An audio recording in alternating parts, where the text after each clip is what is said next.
Good morning বন্ধুরা, শুভ সকাল। আশা করি সকলে তোমরা ভালো আছো। আর আমি শুরু করছি আজকে অন্য দিনের মতন। প্রথমেই সকালে স্নান করে নিয়েছি। স্নান করে জামা কাপড়গুলো একটু শুকোতে দিয়ে দেবো, দিয়ে তারপর চলে যাব রান্নাঘরে।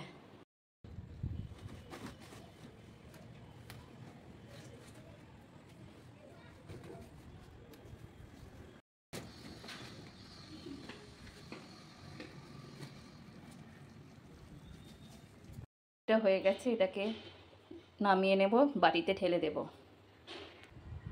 বাটিতে ঢেলে দিলাম কচি কচি নিম পাতা ভাজা আর ভোলা মাছের রসা।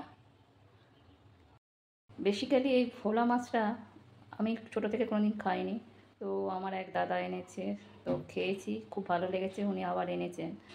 তো এই মাছটা আজকে একটু নতুন রকমভাবে রান্না করব।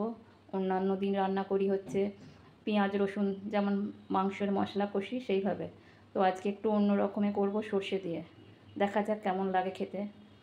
তো বন্ধুরা, তোমরা কখনো ভোলা মাছ কীভাবে রান্না করেছো বা খেয়েছো কীভাবে, তো আমাকে একটু জানিও তোমাদের রেসিপিটা।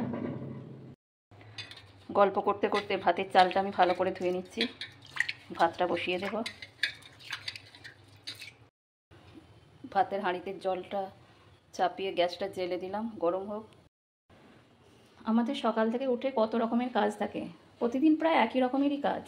ঘুম থেকে ওঠো, বিছানা তোলো, তারপর হচ্ছে ঝাঁট পোছা করো, স্নান করো, পূজা অর্চনা করো, রান্না বান্না তো আছে, তার সাথে ছেলেদের খাওয়া দাওয়া, পড়াশোনা, সব দিকটাই দেখতে হয়।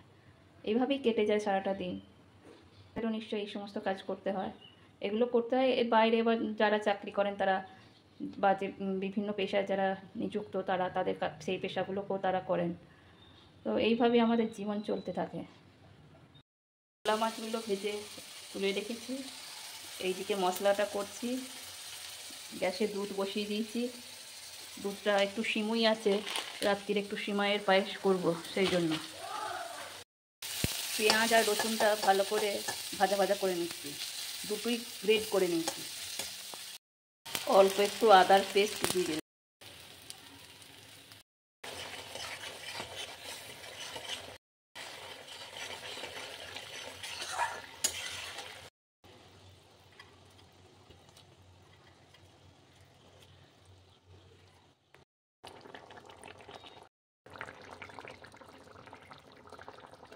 কষা হয়ে গেছে, এবার আমি নামিয়ে নেব।